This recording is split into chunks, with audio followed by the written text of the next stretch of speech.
घटना धक्कादायक आहे। त्यासाठीच बस आगार व्यवस्थापनाला त्या विचारणा करायला माहिती घ्यायला आले होते। तर व्यवस्थापनाला याची कुठलीही माहिती नाही। त्या 2 दिवस रजेवर आहे। ज्यांच्यावर चार्ज दिलाय त्यांनाही माहिती नाही।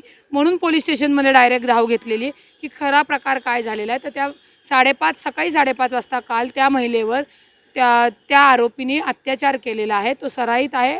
पोलिसांचं सांगणं आहे की आयडेंटिफाय झाल्याने लवकर त्याला जेरबंद करेल। मुळामध्ये आगाराची व्यवस्थापन झोपले होते का? तो आपल्या गाडीमध्ये पार्क केलेल्या सराईत गुन्हेगार चोरतोय, महिला आहे, मग इतर महिला का चढल्या नाही आहेत? तर याची चौकशी आणि लक्ष देणं काम आहे।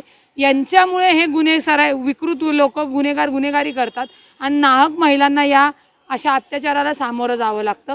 त्याच्यामुळे पहिल्यांदा आगारच्या व्यवस्थापनाला सस्पेंड करणं गरजेचं आहे आणि जे गुन्हेगार आहे आयडेंटिफाईड झालेला त्याला तातडीने अटक होणं गरजेचं आहे। पुण्यासारख्या गजबजलेलं शहर आहे, परंतु ही घटना सकाळी 5:30 वाजता घडलेली आहे। त्याच्या समोरच स्वारगेट पोलीस स्टेशन आहे, परंतु पोलिसांचं पेट्रोलिंग हे आगाराच्या आत होत नसतं।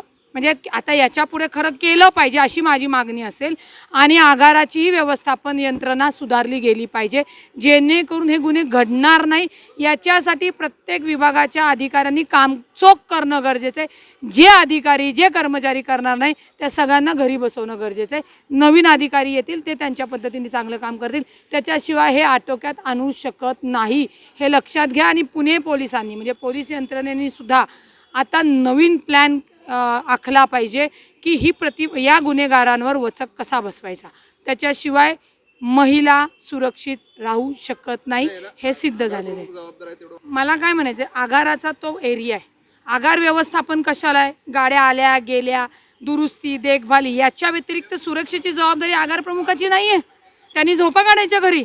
तुमच्या आगारामध्ये कोण येते कोण नाही येते, पैसे समजा कुणाच्या बॅगा चोरीला जात आहेत, ह्या चोरीला जातात, तेव्हा तो पोलिसांकडे येईल। पण तुमच्याकडे CCTV असणं किंवा तुमच्याकडे जी सुरक्षा कर्मचारी आहे त्यांचं लक्ष असणं ही त्यांची जबाबदारी आहे।